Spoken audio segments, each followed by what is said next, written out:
We're mute. Wait, you talk. Do we have sound now? You have sound. Oh, there we go. Oh, I have sound, but not. Oh my God. Not you. No, I have sound now. Okay, I'm well, welcome so to sick Roll of for this. Combat Live, everyone, and thanks for coming an hour early. Steven had somewhere to be. Yes, I have somewhere to be at around 3:15. Yeah, every single freaking time. Every single time there's an update, it resets my sound, and then it doesn't work, and I forget to check it. It's like every single time. Oh, I hate it. Anyhow, Derek is at Origins, so Derek is on his way to Origins. He'll be at the combined Shadowdark Roll for Combat booth a little at bit. Origins. Once in a while. He's not working it, actually. He's just like, not the whole time. Just like sometimes you might be able to see him there if you go there. Yeah, I told him to hang out there. And so, yeah, he's there. And I would have been at Origins too, but I have family coming in every single day. I can't even leave if I want. I couldn't even leave for one day. I was like thinking maybe I can leave Saturday morning and come back Saturday night. I can't even do that. I'm like, damn it, I can't even leave for like 5 minutes. So you're not going to be available until like June 30th or something, right? Because you have other things after that. Yeah, well, then I go on vacation next week. So this is it for a while. But Derek will be around next week. He can do the show with you. So anyhow, this has been a pretty crazy week. There's a lot. There's been a lot of announcements. There's a lot going on. It's a lot more than you think. It's a lot. It's a lot. And let's run over all of it for people instead of assuming that they knew any of the things here, because for some people this will be their first time of hearing even the news that was a little bit older, but we can sort of lay it all out one by one. All right. So a couple of things. First of all, Chris Perkins and Jeremy Crawford, who pretty much were like the leaders of D&D, and helped in terms of the design team and like the game design. They were more or less two of the top people in that. I would say they were at the point that it was. Anybody else who was at an equal or higher level of that had already left the company a while ago. And so if you asked anybody who on the design side has the most say and the D&D team, they would have said Jeremy Crawford and Chris Perkins. Mm-hmm. And so they left. They retired. They retired. But the bigger thing is that they were also the public face, because like if you go online, they're in every video. They were always at the parties. If you went to any of the parties at Gen Con or Origins or anything like that. I mean, I have met and known Chris Perkins since the launch of 4th edition. That's where I met him. So Jeremy Crawford, not as long, but Chris has been there forever. Like Chris has been associated with D&D since 3rd edition. Yeah, absolutely. He's been there forever. I know. I've enjoyed his work since 3rd edition. Yeah, he's really been around a long time. And he's been contributing to like Dungeon Magazine and Dragon Magazine. Like he's been around literally as long as D&D. And they've served as the face in like Acquisitions Incorporated in other ways other than just in game design. Like they really have been these sort of like public figures or ambassadors. And even to the extent where sometimes they were doing like errata or FAQs that were just like Jeremy answering something on social media as the way to do that. Which I know has been contentious in some ways among some people, and honestly has informed my ability and way of answering questions about rules, as I've learned how online communities react when designers are clarifying things. But they are real. It's possible if you're watching this, and I don't know, I think our fans are pretty informed about things. But even so, you might just have seen this thumb and been like, "This looks really interesting or weird," and maybe you don't know anybody at D&D. But if you know somebody, chances are you probably knew Jeremy or Chris or both. But not only did they leave a little while ago, but the news that became huge at the beginning of the week is that not one, but both of them have joined Darrington Press Critical Role's press that has made Daggerheart as well as other things on the design side for them. Yeah, well, so that is huge. Yeah, there's actually more to this than people. No one's talking about the new news that broke yesterday because. Oh, well, yeah. I mean, I said we have a lot of things, so we're doing them one by one. Okay, so let me go through this. So Chris Perkins and Jeremy Crawford left the company, and now they both joined Critical Role. But this is the thing I was wondering. It's because, okay, well, the problem with that is that there's someone whose name is Ivan Van Norman, who's the head of Darrington Press and worked at Critical Role. And he was the one who pretty much spearheaded Daggerheart and has worked on it and launched it. And as of yesterday, he's no longer working at Critical Role. And I don't think he quit. I think he was pushed out or moved out, because I actually spoke to him and he said, yeah, if you write to them now, he didn't know who took over. He didn't even know if it was Chris or Jeremy who took over his position, but he assumed one of them. It sounds like Chris may have taken over the parts that Travis was doing, or at least the title that Travis was doing before. Like, it was like a creative director title, which may allow Travis to like move to like not have to do as much of the Darrington things, which would suggest that maybe Jeremy was going to do more of the Ivan things, or maybe they're going to rearrange things entirely now that they have Chris and Jeremy and have somebody else do it. Well, the thing is that's actually a kind of no one's talking about this. I mean, it just happened yesterday. Kind of a big deal, because I'm like, okay, Ivan literally like Daggerheart's getting all this positive press and it looks so good. And, you know, people have been talking about it. It's sold out everywhere. And the guy who basically brought it over the finish line is gone. And now these two other people are coming in to take over. That is, do we know for sure that they're doing similar things, though, because of the fact that Jeremy is more of like a rules guy. And so you would think that Ivan is more of a business guy, right? You would think that this would be something that like Spencer Stark, who was the design leader for Daggerheart, and it's still at Darrington in his same role, at least last that I saw, would be someone who would be collaborating more with Jeremy. But maybe Jeremy wanted to do something different with Darrington. We don't know yet, right? Because they haven't said what role they're going to have. Even Ivan didn't know, you said. No, but keep in mind that's a very small company. So it's not like this is a 500-person company. This is a company with literally half a dozen people. So, you know, it's like you and me. Everybody has to wear a lot of hats. Yes. So that, from a personal point of view, I'd be very curious. This might come back to bite someone in the ass. This is not uncommon. I mean, I think of basically, when I think of this, I think of Tesla and Elon Musk. Like, Elon Musk had nothing to do with Tesla. Okay, he was an investor, and he forced out the people who basically invented all of Tesla and what it became. And now he credits himself as the man behind Tesla. He was just a Series A investor who forced everyone else out and took over. That's it. He actually didn't create anything except invest money.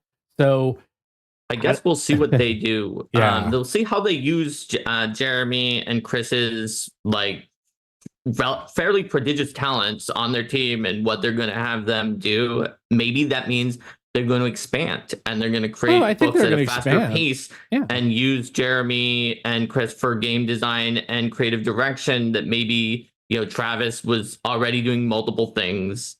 Maybe the Ivan move was unrelated and they're having somebody else do things with business. We don't really know. At that point, we just have to speculate. I don't know. But the big thing is that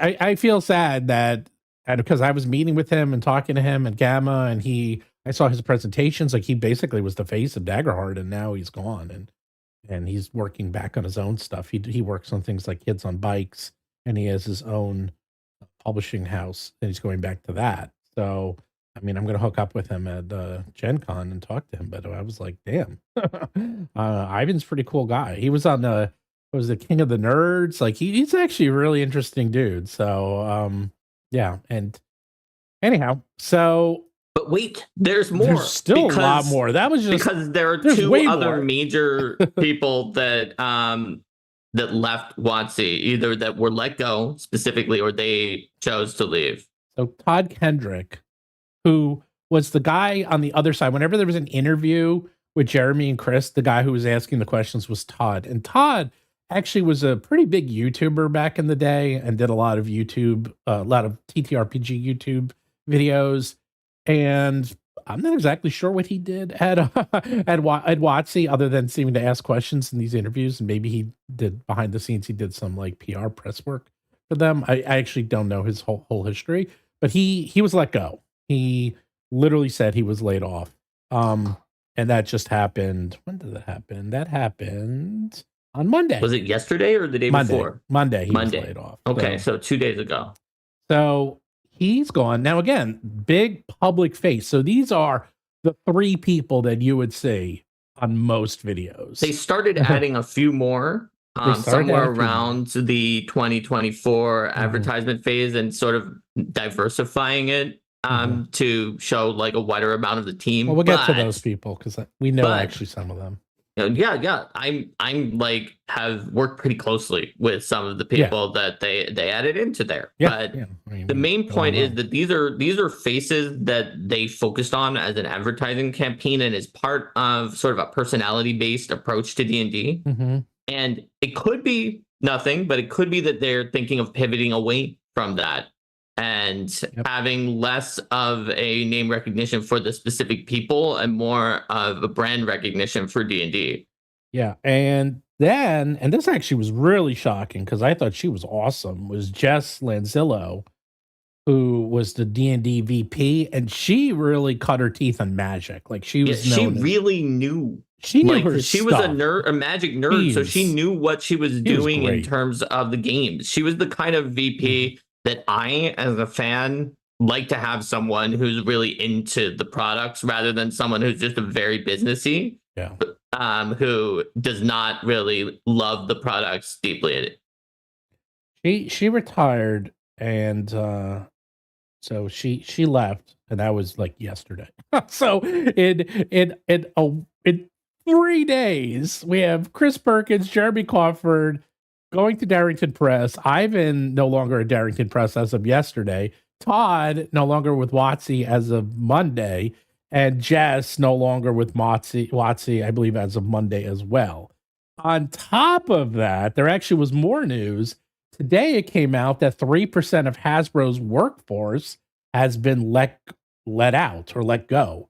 At about the same time, huh? Today. It was so almost the same day. So this is obviously a bigger move for Hasbro. There's no way that the timing can be a coincidence. Just okay. Look, I know that you who are watching this, you're media savvy. You've watched a lot of people say there's no way this could be a coincidence. But like we've watched what Hasbro has had to do, and we've watched the timing, and it's not like they let go 3% of their entire workforce every day. So they did have a big giant layoff when the toys were underperforming. Yeah, but in 2023, they cut 2,000 staff, including Mike Merles. In 2024, they let go less than 100 employees at WoTC, which, by the way, is a lot. Then earlier this year, 90% of Project Sigil was let go, which was basically they had 30 people working on it. So they fired 27 of the people. Yeah. And now they let go. They only have 5,000 people left in Hasbro, and they just let go 150 of their staff. Now, let me explain to you. I have been around business a long time. I've seen this happen many times, and I'm going to give my professional opinion of what really is happening here behind the scenes. So a couple of things. I'm very curious about that. First of all, there's multiple things. First of all, they got rid of, or they gave, I heard through the grapevine, I won't give my sources, that they had very, very good retirement packages for their top people. And you definitely don't want to piss off your very top people that have large personalities that have also representing your brand for a very long time. AKA Chris Perkins, Jeremy Crawford, Jess, and so forth. And it's very common to give them fairly good, packages where they give them like 6 to 9 months severance. They're allowed to keep their health insurance for a year or so. and then they have to, of course, sign like an NDA or something to the point where they can't badmouth the company and they can compete in a limited fashion. What's I can't believe is Chris and Jeremy were allowed to go to Darrington Press because usually they have a non-compete, but they're in California they're in California. There might be some laws. And California is very strict with their labor laws. So I wonder how that worked out, or maybe they weren't able to enforce it, or it could be also that this is all they know and all they've done. And if you restrict what they can work on, that they couldn't get a job. So I won't get into it. I've had to deal with this myself, and I actually went to court on this very topic. So I actually know it a little bit well, but there's restrictions on like, okay, well, if you're a doctor, and say, okay, well, we're doing an NDA where you can't be a doctor anymore. It's like, well, that's all I know how to do, so you can't like make me not work. You can be a limited non-compete, if that makes sense. So they're definitely getting rid of these people. And I know why. Is because I know what they were approximately making beforehand. And they've been with these companies a very long time. These very large companies get automatic bonuses. And you're in a company 15, 20, 25 years, your salary gets extremely high. And they are replacing them. And there's 2 new job postings.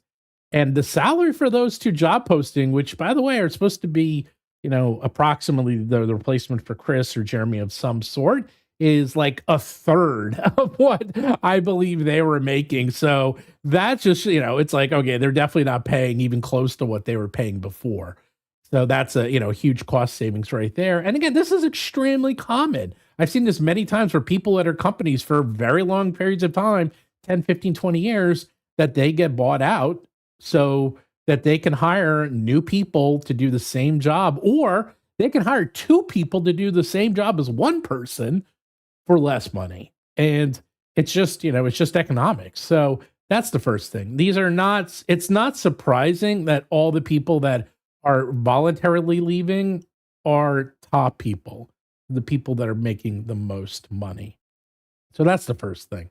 And I mean, that makes sense. Definitely makes sense. Yeah, of course. That definitely and they're makes trying sense. to cut costs. They actually said they're trying to cut costs. That's why this is laid off 3% of the workforce, because they said in April, Hasbro warned that the tariffs are going to lead to layoffs. So here you go. These are some of the layoffs because, the tariffs are affecting them. Okay. Like some of their stuff, like Magic, is made mostly in the United States. But you know what? D&D, the starter set, that ain't made here. That's made in China. Their books are printed here, but that starter set's going to get, what is it, the 55% tariff. And they already set the price for that. So that probably was a loss leader to begin with. So now they're really going to lose money on that thing. So every starter set they sell, they're going to lose money, I'm sure, which is not great. Now, so I just because I was curious, I looked at the opening for the Jeremy-ish job, and I honestly have no idea. I don't talk to Jeremy. He's never spoken to me in the past and has not told me what he made, but I don't think he made 600,000. I don't think he made 3 times that. I didn't say Jeremy did. Oh, you're talking about like Jess or one of I'm talking about Chris. They were making at least 400 or 500. They were making around that. They were making. But this way, they're not making what. Okay, maybe it's half, but the point is, it's not even close to what they were making before. So, and don't forget, they can get 6 weeks vacation.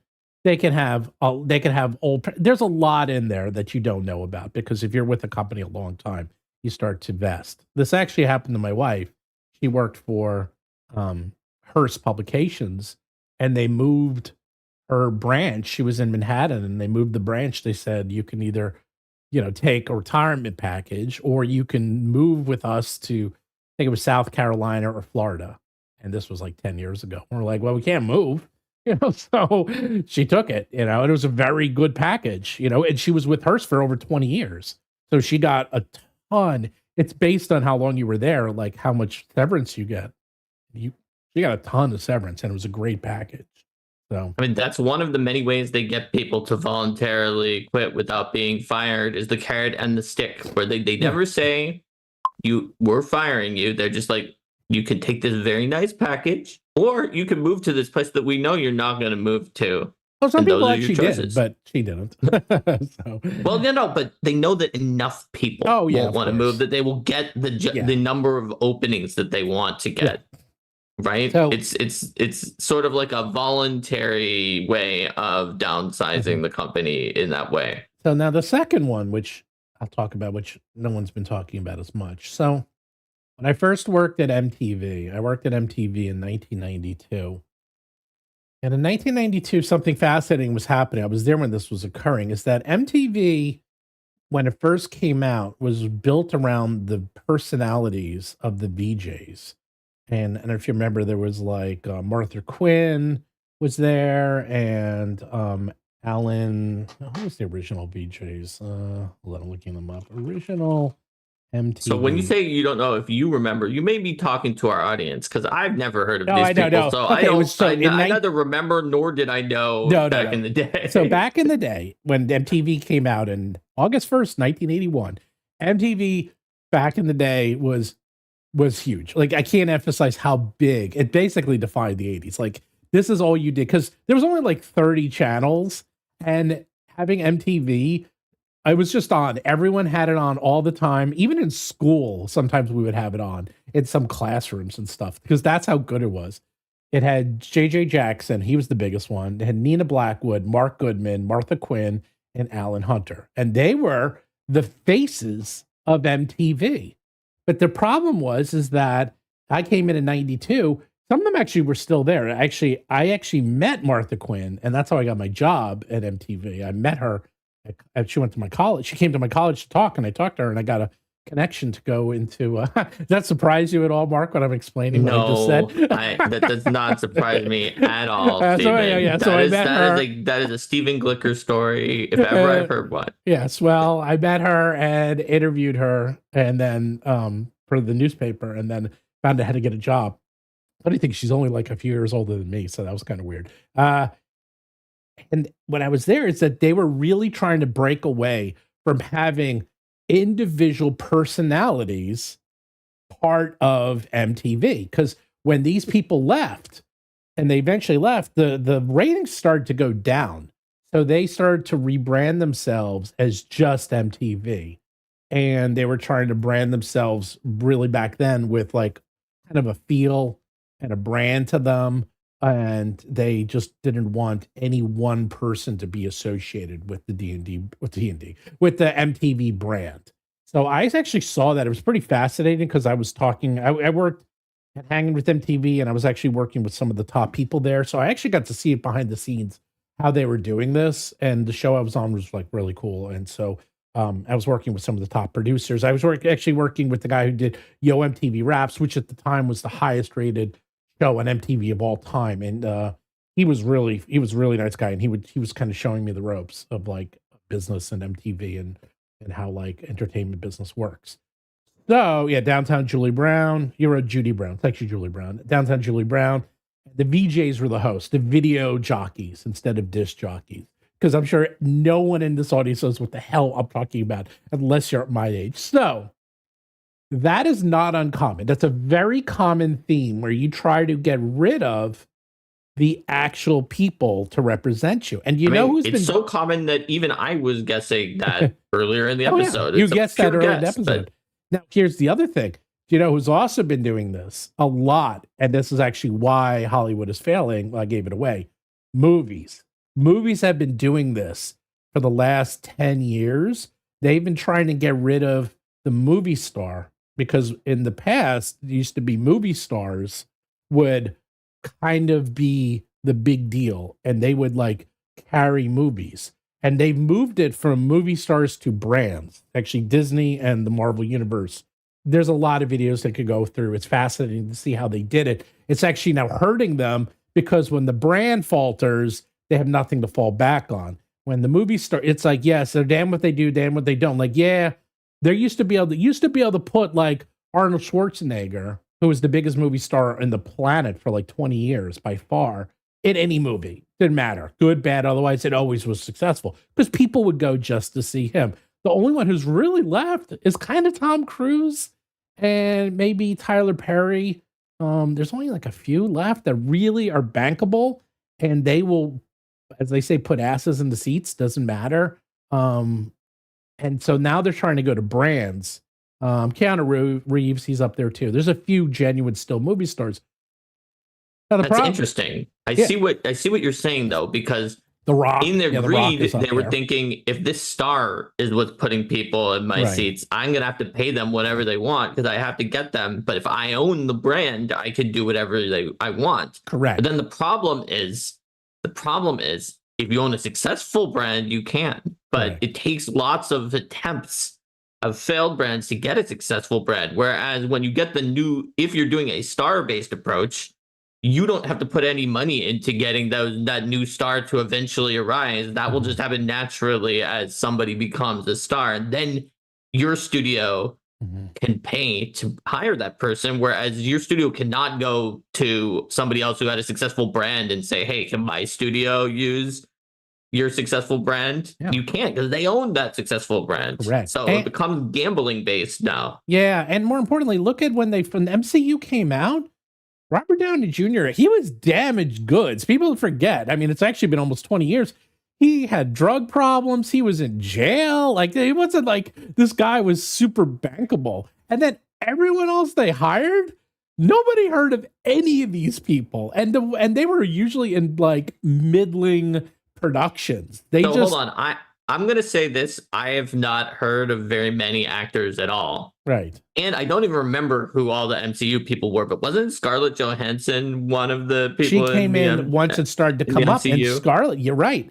And she was genius. She is. Who is a person who I know who it is, and very smart. Black Widow, right? Yes. And when she was in it, I remember thinking, wow, why is she in this? And she knew what she was doing. She is savvy businesswoman, let me tell you, because that was a genius move. And now, obviously, a lot of people have followed her because now everyone's in these Marvel movies. But she was like the first really kind of big name with like real acting credentials. I'm like, wow, why is she doing this? Almost kind of like, but she knew what she was doing, because they would get these contracts like, what's it?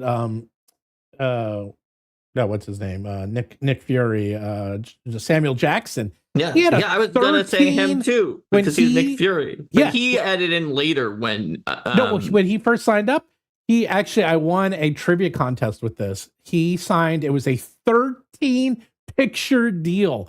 They made him. They had to appear in 13 pictures, which is unheard of. Wow. Because that's why they needed consistency. Because most of these people, what they'll do is they'll sign a 3-picture deal. But these people would sign these deals saying, nah, you have to be in like 10 or 15 movies. So they had to really commit to these movies. And the movies are easy. It's the press and the touring. Because the movies, I kid you not, they can shoot these movies in a few weeks. But the press tour can take a year. And they have to do that all year. So it's brutal. Anyhow, back to the whole point of this. The reason I think they're trying to do this is like, okay, let's get rid of these people. We're not going to have, but D&D is going to be the brand. The brand is D&D. And we can't even count on Critical Role because Critical Role has sort of become the brand of D&D, but they're moving on. So it's like, okay, we got to get rid of people. We got to get rid of anyone who's a public face, because if they imagine they do something illegal and they're arrested or something like that. I'm not saying these people were, but others have been in the past. In fact, I just watched, if you haven't watched the documentary on Pee Wee Herman on Paul Rubens, which is on HBO. Like I love Paul Rubens and Pee Wee Herman, and it is fascinating. And it shows you like the extent that Hollywood and the press will go to tear you down and make you like a scapegoat for their own means. It is stunning to watch this documentary because this guy really was a true genius and the things he did. Anyhow, you don't want individual people associated with your brand. In fact, one of the reasons that people think that they brought, Baby Yoda, Ragu, into The Mandalorian is because this is a CGI character. We don't have to worry about him tweeting anything. We don't have to worry about him doing something on the red carpet. He's someone we literally control. We literally own him because he's CGI.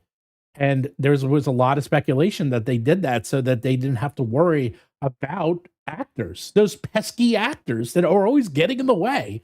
So this is why you just have a brand and have the brand speak for itself. So I have a feeling they're going that way. That they'll still have some people in the public faces, like who do we see a lot is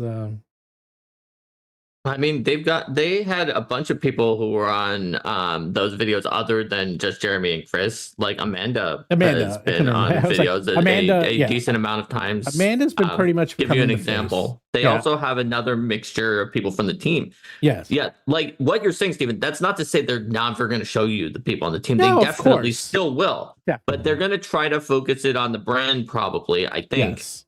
Do you think that's going to have the same result for them that it did for Hollywood? I would say maybe not, because D&D is so much a juggernaut in the space of tabletop RPGs that, like, in movies, the MCU can rise and the MCU can fall. But in TTRPGs, it's just the D&D is there and it's less likely to fall. So in the way the MCU did. And so therefore the strategy may be more successful for Wizards, perhaps, than it was for Hollywood, where something can like go up and go down like that. Here's the thing, is that people go on and on about the MCU, it's not doing well. The movies do terrible. The movies are doing poorly. You know how little the movies make up the profit of Disney? It's like, I mean, the parks have just gotten so expensive now, and they've gotten to the point where they are just a huge percent. Just an absolutely massive percent. The movies take up, I think it's somewhere between 12 and 8%. That's it. Think about this. $1 billion movie after $1 billion movie, 8%. It's like nothing. It's not nothing, but the movies are there to make you buy the brand and go to the parks and buy the merch. And if you don't believe me, I went to Disney World, and I know it's anecdotal, but I'm still going to say it. Everyone there, I couldn't believe they had these shirts, and there would be like the color of the shirt with like the logo of the superhero, right? And they're very well, they were cool. They were very nice design shirts. So everyone was wearing them. I mean, it was just like everywhere I looked, I see people wearing superhero shirts. I've talked about this on the show before. I'm like, these are the most normal, non-geeky people. If I thought 20 years ago that I'd go to Disneyland and everyone there at Disneyland is wearing, T-shirts from Marvel characters, from comic books, I would have thought you're crazy. Or going and paying extra for an experience to make a Star Wars lightsaber or other things like that. I couldn't believe it. And that's where they make their money. They make their money on the parks, and they make their money on the branding and the licensing. And that's really where the money is. And that is definitely... I got to reset my camera here. That is definitely where they are trying to turn D&D into. They're trying to turn it into not a cash grab, but turned into a lifestyle franchise that will be able to gather money from many different ways. Mm-hmm. Yeah. And they want to turn into a true merchandising factory where, that they can do. I mean, they already talked about they're going to do, D&D TV show. They already talked about, they did announce that they're going to be doing Baldur's Gate 4 themselves. Of course, I'm like, that's a whole other show we can do. I was like, good luck. Like, Baldur's Gate 3 took 15 years for them to make that, over a course of, literally 15 years of them carefully planning and building 2 entire previous games before they even made Baldur's Gate 3. It's not like, we'll just do it. I'm like, 15 years from now. Seeing how well Baldur's Gate 3 did and then attempting to do it themselves is kind of, it's not just classic for Wizards, it's classic business goose that laid the golden eggs scenario, right? Where you see this goose and it gave you a few golden eggs, and then you're like, well, but if I cut open the goose, how many eggs would be inside of it? Where like, this is something that is not only applicable for like the things we talk about here, it has affected like just about every innovation you can think of. Like, even when I was studying at MIT, my advisor, this was way back in the days before any of this was done, he developed a computer program that would figure out like where to put your flights, where to have them land at the airport so that it would be easier to get them in and out. And he was like, all right, he showed it to the airline companies and he's like, as you can see, this algorithm will save you. It was like in those days, it was even more money. It's like $500,000 a day. And we're charging $100,000. And they looked at it and they asked their own tech guys, will this save us $500,000 a day? They looked at it, yes, it will. And then they didn't buy it. Or they hemmed and they hawed for months first. And they were like, well, let's get back to you. And it's like, but you're losing $500,000 a day. And then they were like, what other airlines are using this? And the answer was nobody. But then the Army decided they wanted to use it in the first Persian Gulf War. This was before then, right? And then they came back and talked to the airlines again. And they're like, oh, the Army deployed use on this and it was more efficient. Okay, we'll use it now, right? But the problem is that the reason those people who said, yes, it will save us $500,000 a day didn't say, and we should use it, is because they were like, we can just make it in-house, one that's better than the one that they've already made and cheaper than $100,000. And then they never could, or they didn't get enough to do it. It's just like every company thinks they can just do it themselves when they see something successful and get more of a percent.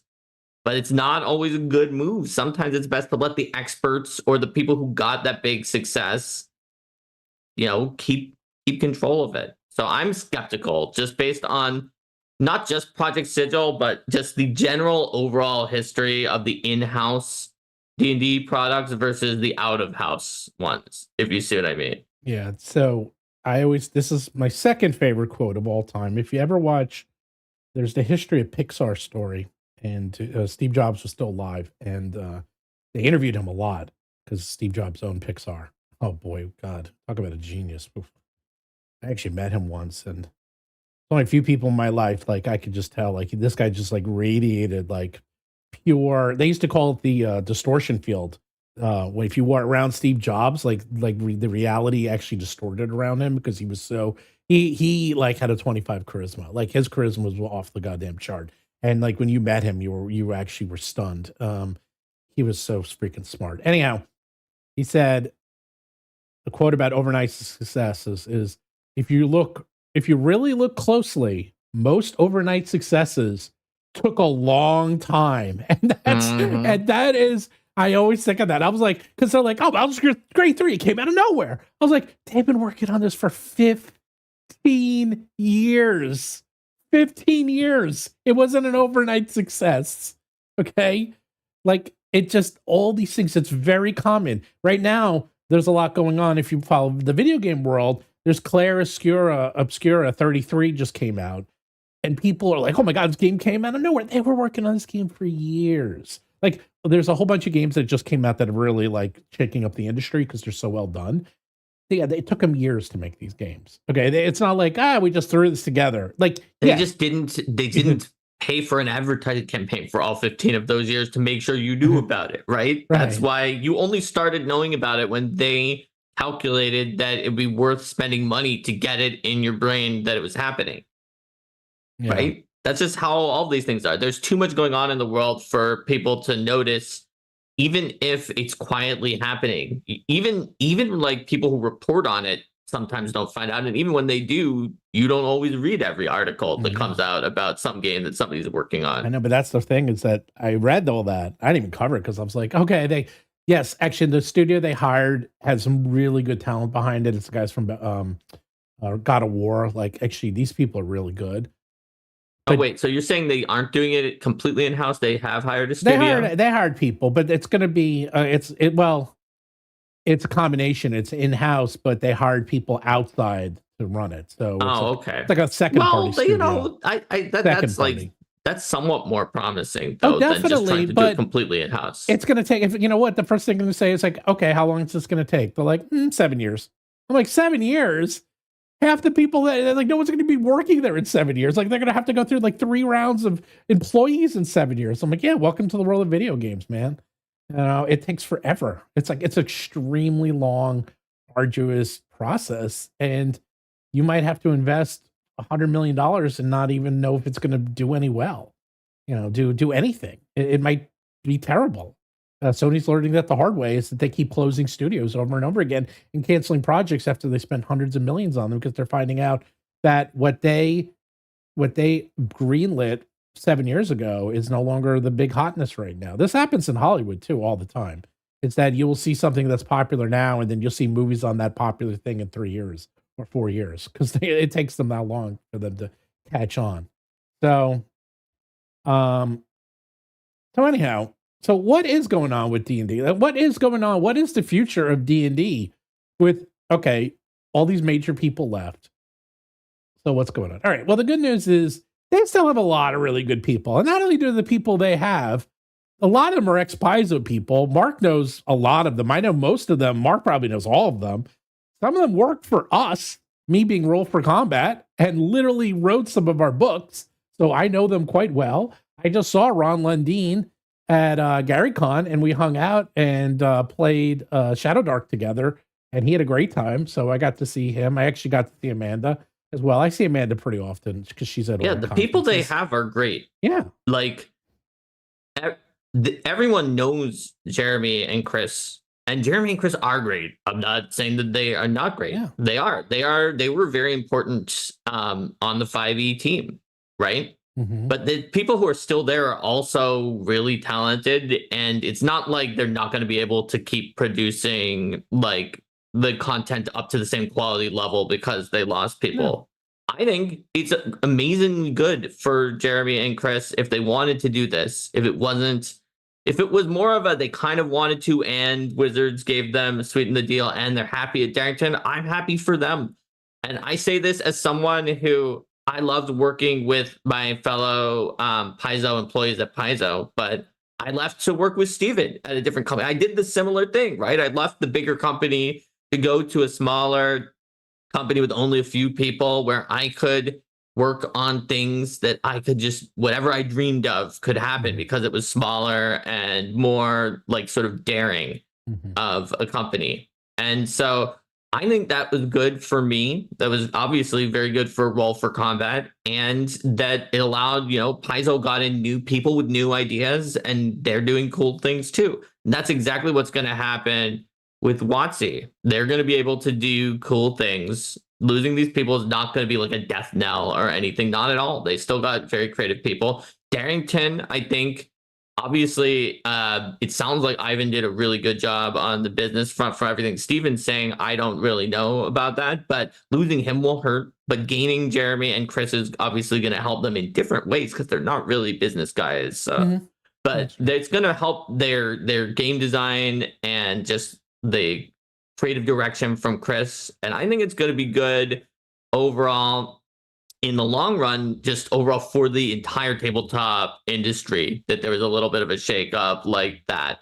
Now, in terms of Todd Kendrick and Jess Lanzillo, I don't know. Like they might not even replace Todd with anyone because if they're moving away from that strategy. And I think that it's likely the VP that they get next might be more of a corporate suit than she was. And so that might not be a good thing, but we'll see. Maybe there'll be someone who loves D&D and Magic and those brands even more.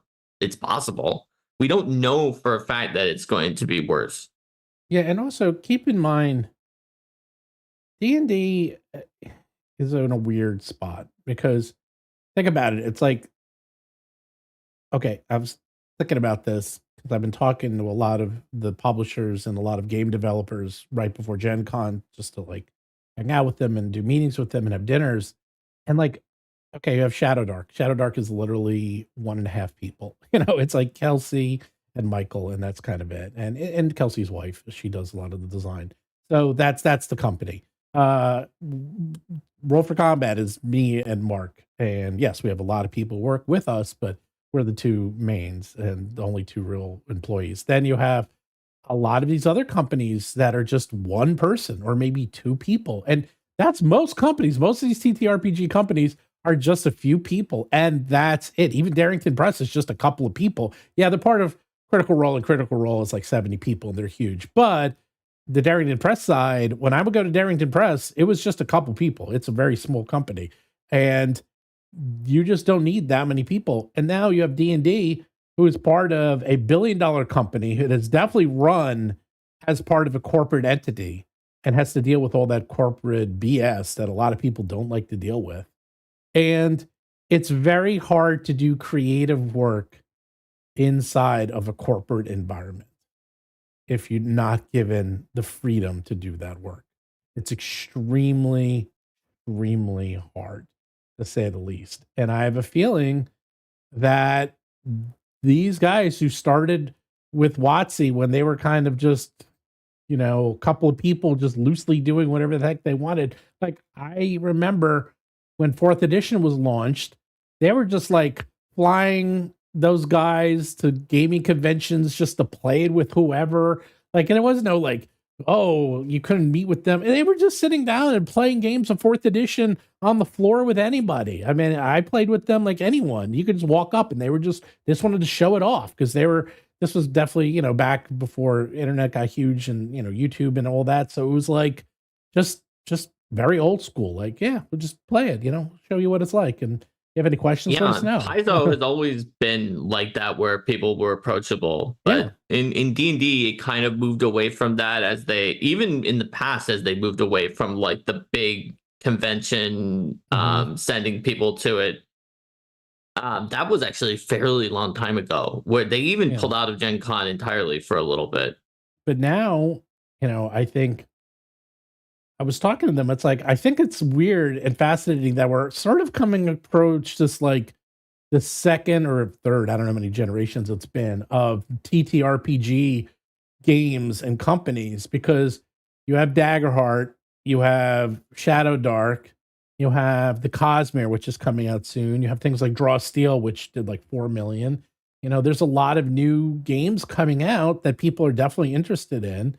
And then there's people like me, when we're coming out with crazy stuff all the time. By the way, don't forget, download Dads. If you want to play a dad in Pathfinder 5e, go to battlezoo.com and you can download it today for free, that we released for Father's Day.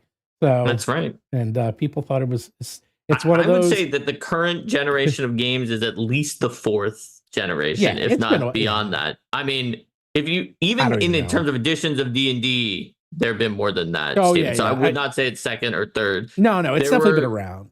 Because there were, I mean, you talked about, played in some of those early days when it was just like a wide world of small RPGs. And then, well, there was like the first, I'd say like the first generation was like the Bushido, Top Secret, was it those sort of days, like the Champions, the original Marvels, Token, like the 70s, like when it was just a Wild West. Right. Then you had the second 80s. generation was more in the GURPS. 80s. That was like when GURPS was a big deal. I would say the second generation was more in the 80s, whereas the third generation was more in the 90s. It's kind of like every decade, right? Well, then Vampire, right? And that's when Vampire and White Wolf was really big in the 90s.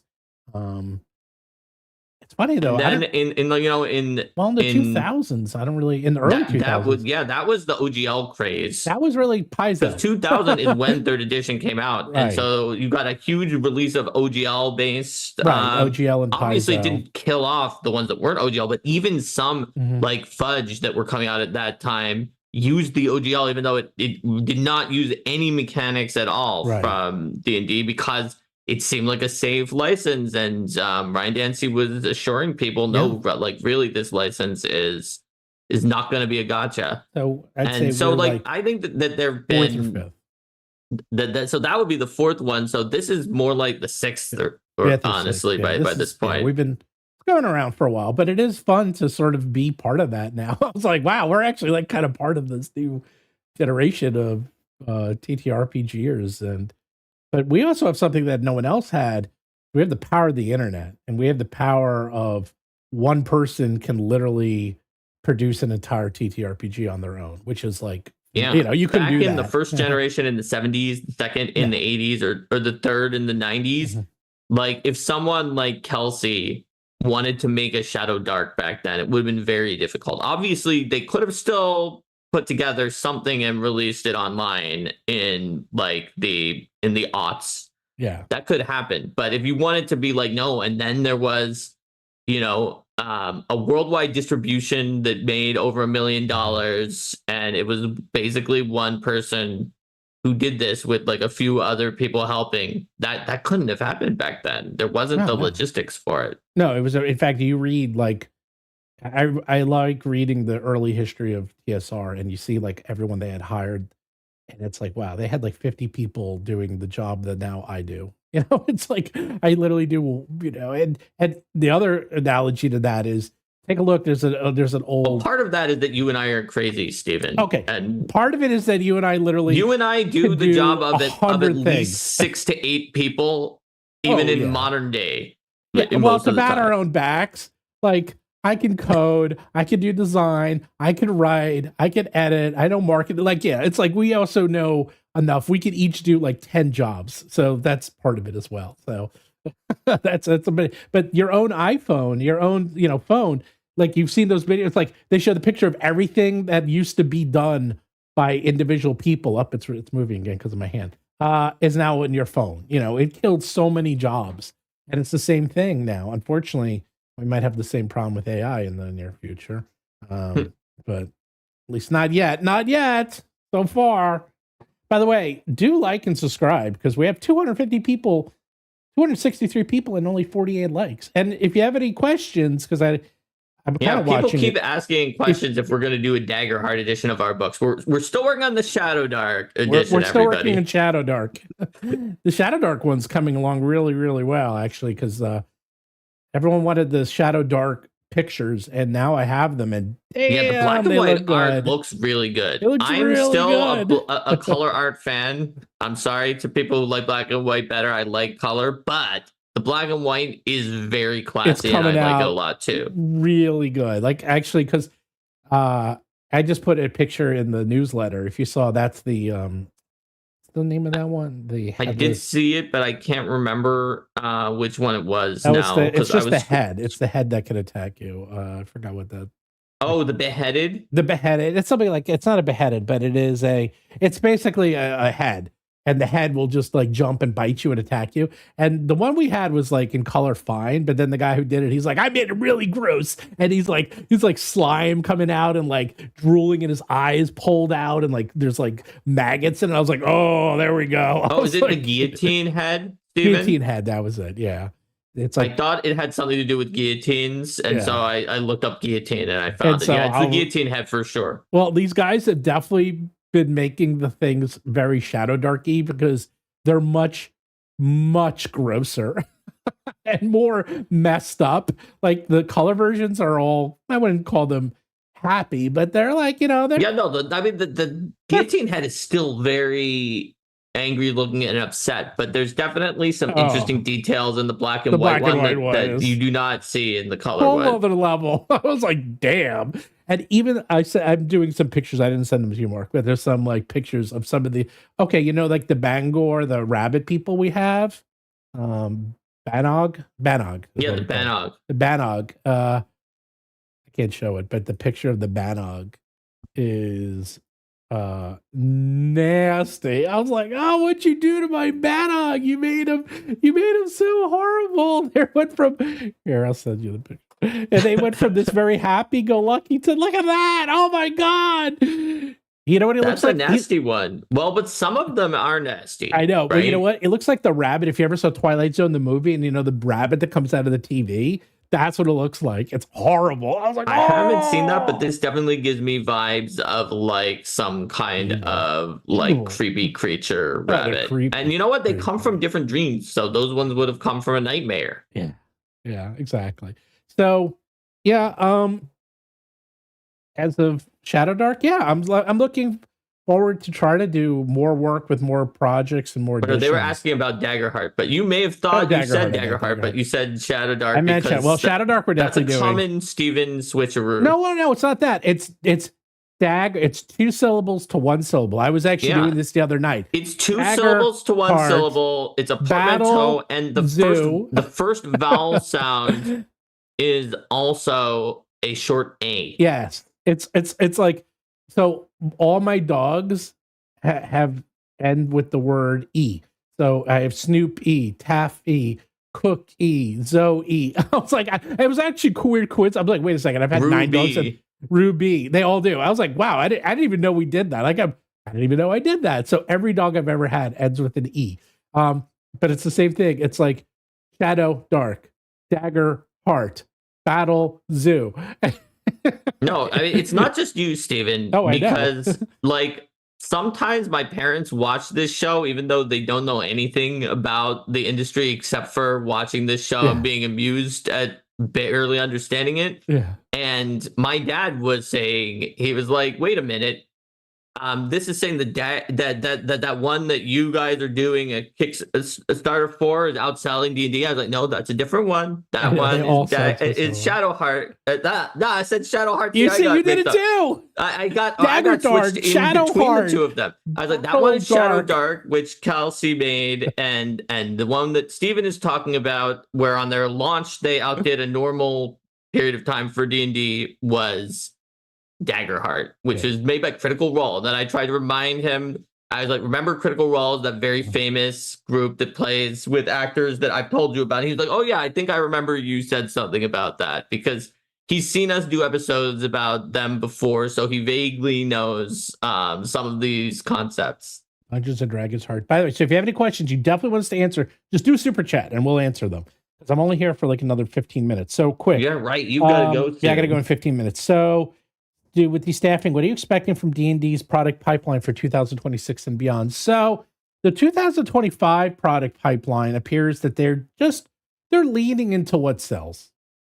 They're leaning into dragons. They're leaning into Baldur's Gate. They're leaning into their most popular products. They're actually not, it doesn't look like they're even doing anything really new. And they're also doing, which is fascinating, episodic content, which is small little adventures that you could run. You know, they used to do, the big thing they used to do is these long adventure paths that would go from levels 1 to 10 or 20, and that would take forever. Now they're doing like adventures that you can run in 3 to 7 sessions, and they just have them loosely connected. Now before they had them loosely connected, I don't even think they're bothering with the connection anymore. They're just like, like the dragon book is just like, here's 10 adventures, and you could just run them however and they're you short. want. Yeah, I think they're going to move more towards approachable acquisition-based content that can get new players can be interested in and understand and use and go through, rather than something that requires a huge commitment or that is less approachable. Like, based on reading the tea leaves, based on what they're doing for 2025, that would be a guess for 2026. And I don't honestly think that having Jeremy and Chris not there is going to change that very much. Yeah, maybe the VP swap will change the direction if the new VP decides that there's something that they particularly like, right? And they're like, well, I'm really interested in thing X because my VP philosophy is thing X is what builds the brand. Then maybe it'll pivot towards thing X, whatever the heck that is. That honestly might have the bigger shift from different executive meddling from above. Whereas you obviously lose something whenever you lose a member of your design team. Like when I left Paizo, or when Michael Sayer left Paizo, or anything like that. And when you gain someone, you gain something new and great. But I don't think it will actually fundamentally cause a shakeup the same way that the VP might be able to. Yeah, I don't think they're going to. I don't know, to be honest. I really don't know what they're going to do, other than I think they're going to do lots of small projects, release what they normally do, which is 5-6 books a year. And they're going to focus on, if they're really smart, they would probably do, I'm just going to make up a number, 6 books a year, 4 of them sure things, 2 of them new, maybe 1/3 brand new, out of the box, completely pie in the sky stuff, 1/3 completely guaranteed to do well, and 1/3 in the middle, where it's something like we bring back an older brand and try to reintroduce it, something like that, so that they always have something being covered. And Paizo used to do that with their venture paths, that they always had 2 adventure paths one a year. experimental Right. and then one that was more classic. Exactly. They always said I one think like D&D, way out if they there, did and then- 6, that they would do 5 short things or 6 short things rather I than know. 4 short things Yes. and 2 new. Yeah. They will do 5 or more realistically 6 short things and 0 or 1 new, because that's kind of where they're at. Yeah, that's Now, kind of it where is they're true at. that when things get shaken up, you lose institutional memory. And sometimes it's not bad to lose institutional memory, because sometimes the institutional memory is something that like is a reticence to do something. Like, I'll give you an example. I've never heard people at WoTC making this complaint, but it's similar enough to things that I've seen happen in other companies that I think it's possible that this happened. It's possible there were people up in the chain who every time someone wanted to make a new product, like the 2 that Steven was talking about, they would say, oh yeah, well, remember how Radiant Citadel sold? Not well enough, so you can't, right? There might just people who constantly use their institutional memory of that to say no to new things. That could have happened. It's a hypothetical. Whereas when you lose enough institutional memory that nobody knows why, that's why they weren't doing it, it sometimes can actually free you up, and someone throws something new. Nobody remembers those sales or cares about it that much. And they're like, yeah, do the new thing. And then maybe that new thing you're allowed to do rules, and it sells really well. So sometimes it's actually can be beneficial to shake things up if the institutional decisions are actually holding things back. Yeah, I mean, but you never know what you're going to get, right? It could be better or worse. It's like a lottery. Yeah, I mean, look, it's never a bad thing to bring new people in, especially people that are established and know what they're doing.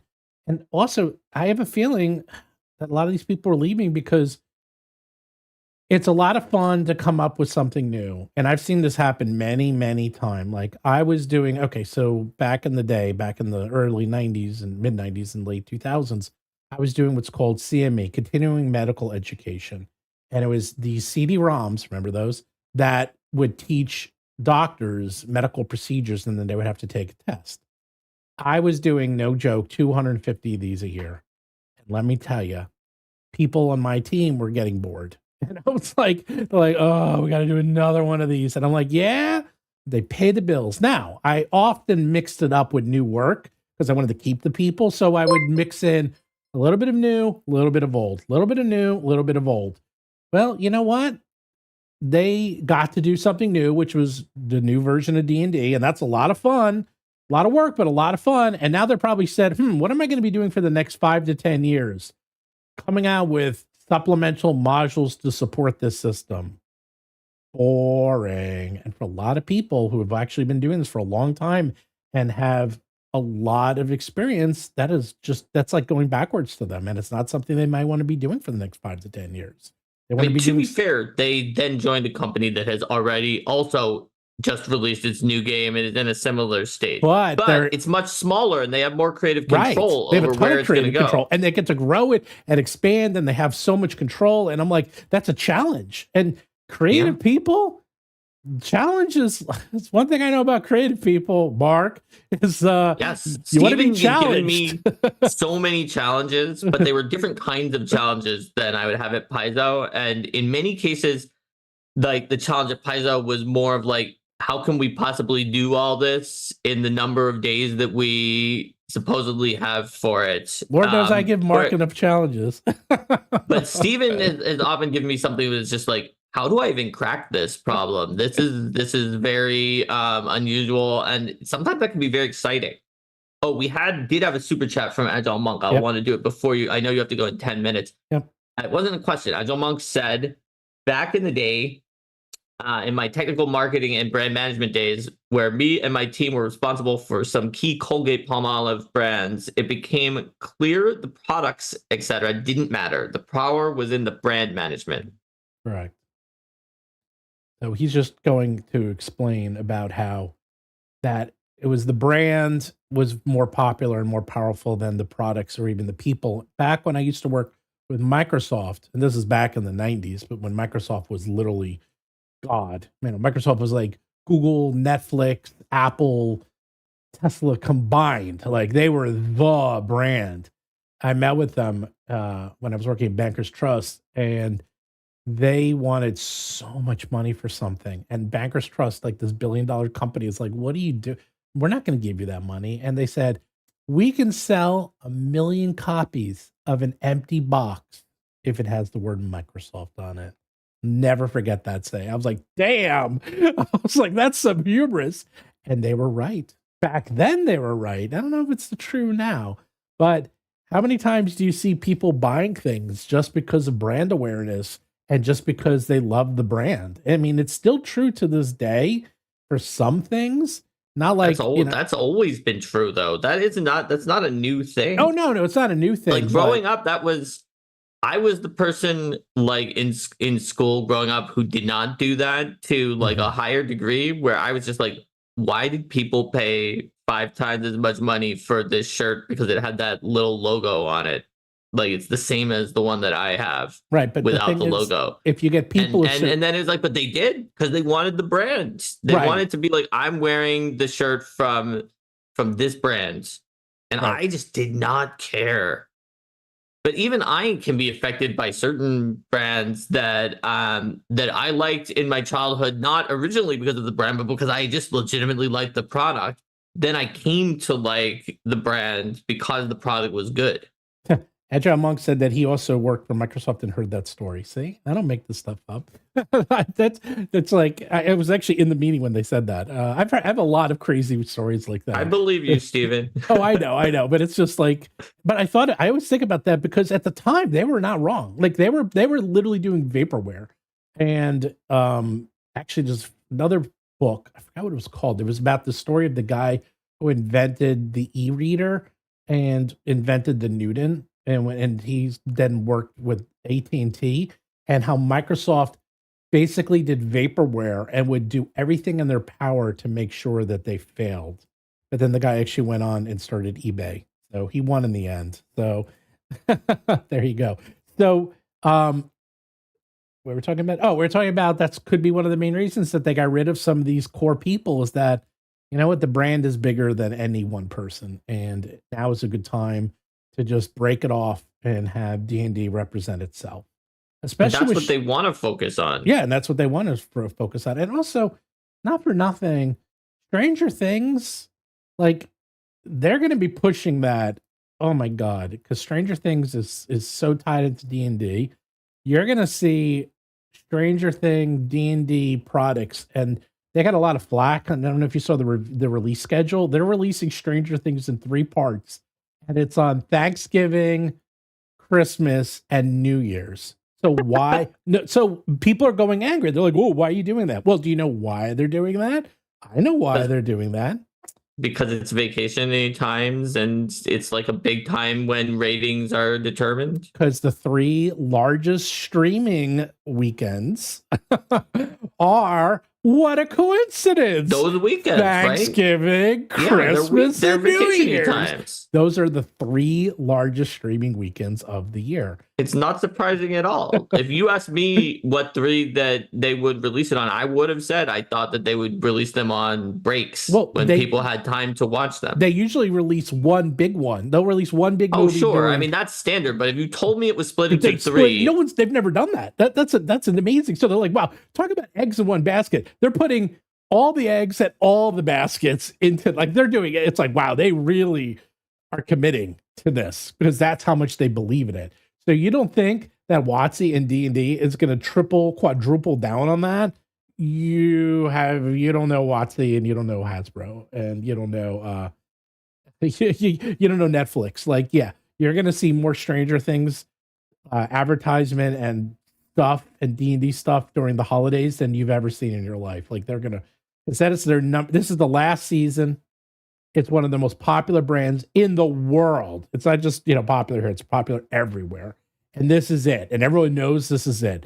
And it's going to be the big finale. And they're going to stretch this out throughout the whole holiday season. They're going to do everything in their power. It's going to end on some gargantuan cliffhanger at the end of the Thanksgiving. So everyone talks about it. Everyone posts about it. And then they're going to go into Christmas and then New Year's. It's genius. Those guys are smart. I got 5 minutes. Anyone have any other questions? So let's see. Hi, Boo. I didn't really see a lot of them. Let's see. Pretty good. Oh, someone asked about someone asked about Ivan. Yes, I actually was talking to Ivan, and then he literally wrote me. What did he write? He said, I don't want to mention that I'm no longer working a critical role. I wanted to post it publicly before replying back to you. I was like, and then I was like, what? And then I went online and saw that he literally posted it on LinkedIn. And then while I was talking to him, I was like, okay, I guess that's public now. So, and then Professor DM he just sent me he sent me a picture of someone killing 5 people. And then he said, I thought of you. I'm like, what? What does that make you? Oh, I get it. Because it's Highlander. Wait, he sent me this. This is Highlander. And it's a picture. Oh, it's Highlander. Right. Okay. And then it's a picture of like all the guys with the heads off. And then he goes, I was thinking of you. I was like, okay, Professor. You seem like someone who likes Highlander. I love Highlander. Highlander's one of the greatest movies of all time. That's why he was thinking of you, not because he was thinking you're someone who would. Highlander's fantastic. It's not because he thinks you're someone who would take your friend, a wizard who just wanted to help you, and throw him to zombies so that you could escape alive when Kelsey was attacking you with zombies. Highlander. That's not why. He thought of you because he knew that you loved Highlander. It has one of the greatest stories ever. It has the dirty 80s in Manhattan. The dirty 80s, nothing is better than the dirty 80s. And it takes place in Manhattan, and they shot it in Manhattan. It wasn't one of those, we shot it on location in Vancouver and made it look like Manhattan. No, it was in Manhattan. And you can tell because it was disgusting. I lived there. I remember. It was horrible. And they show it, and it's great. Oh, what a good movie. What a good movie. By the way, we need to do a show because I was thinking this the whole time. I'm a huge fan of the Mission Impossible movies. And the last movie just came out. It's the last movie of 29 years. And it actually ties together. And this is why a lot of people didn't like it. All the previous movies are actually combined and come into this movie. I saw it. It's 3 hours long. I thought it was absolutely fantastic. I loved it. It's not getting the greatest reviews, but my son, who, by the way, has never seen Mission Impossible, I was like, what do you think, Adam? He goes, oh my God, I loved it. And so he and I both loved it for what it's worth. But the whole time I was thinking of it, and you might want to see this movie, Mark, is that this movie is the perfect culmination of how to do the final campaign or the end of a long epic D&D story, because the stakes are insane. Like, it's like everything. It's like, okay, this is literally a D&D movie. There's heists galore. And there's heist after heist after heist. All the heists are impossible. Like, they're literally impossible. Like, you can't figure out how it's even humanly possible to do them. They do them. So that's part of it. The stakes are the end of the earth. Okay, pretty good stakes, right? Everyone in this is level 20.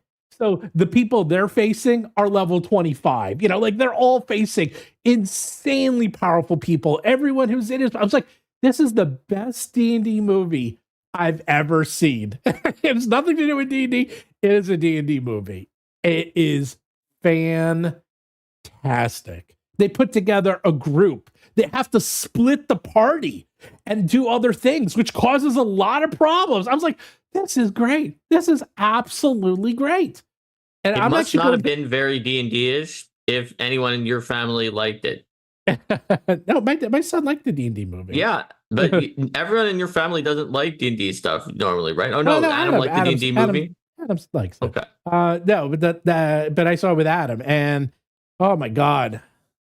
What a good movie, let me tell you. Because I'm actually going through that now because we're up to level 20. And I was thinking, and there's a big thing in this level 20 in Agents of Edgewatch where they're coming up against some of the old adversaries. It's a bit of a spoiler, but like everyone they've seen and like encountered up to this point is coming back. So there's a big wrap up. Well, that's what they do in this movie. They literally are bringing in people from the first movie into this movie.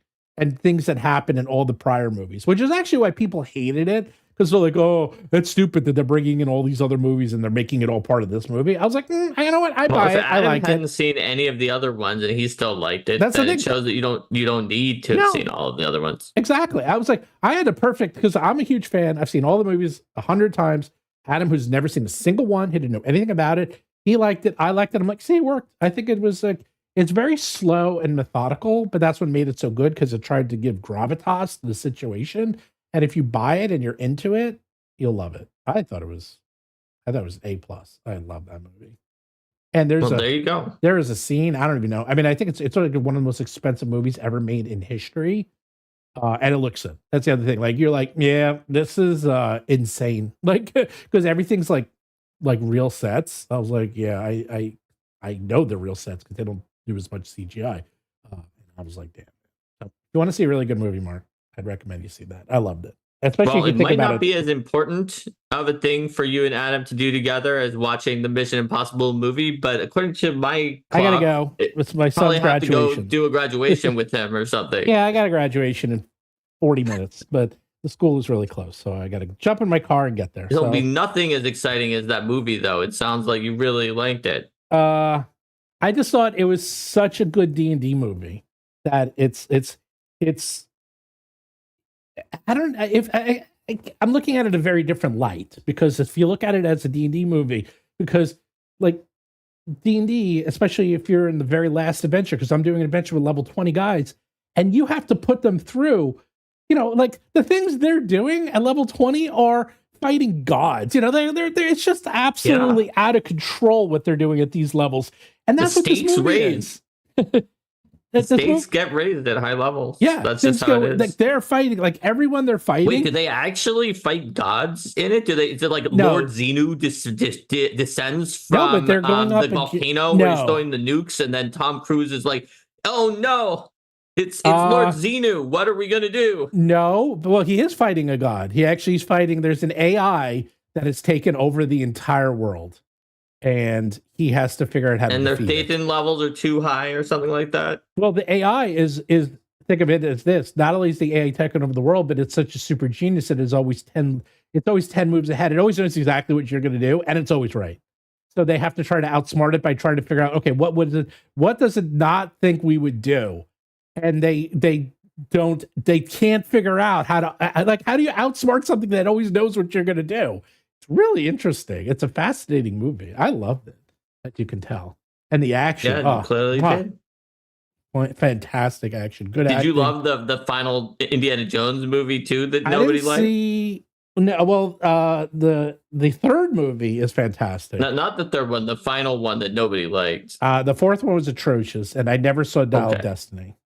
Because Dial of Destiny does this thing where they tear down, I hate they do this. Sorry, they did this in Star Wars. This is a new thing where you tear down your heroes to build them back up. Not necessary. That's a trope that has been worn out throughout the last 5-10 years, and I think it's showing that no one likes it. Because the problem this is my last rant, and then I'm gonna go. The problem with these movies is that there's two ways you can go. You can either say, okay, we have Indiana Jones who's literally has taking on aliens and gods, so we're doing a fifth movie. So we can either raise the stakes again. We've talked about this, raising the stakes. Or we have to do the opposite way, which is also what they did in the Star Wars movies, which people didn't like, is knock the hero down and then bring him back up.